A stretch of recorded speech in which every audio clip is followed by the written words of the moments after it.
Today we're going to show you on how to be able to replace a knob if anytime your knob on your multifunction is broken. What you want to do is you want to go ahead and loosen up these screws that are located on the back. All the screws that you're seeing here visible.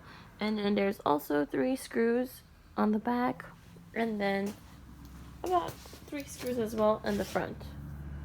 Once you go ahead and remove that, then you can go ahead and get the cover lifted up.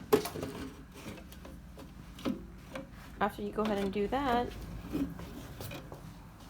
then you have access to the knob itself.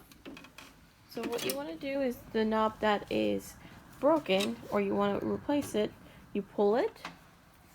After you pull it, you open up the washer that's on it.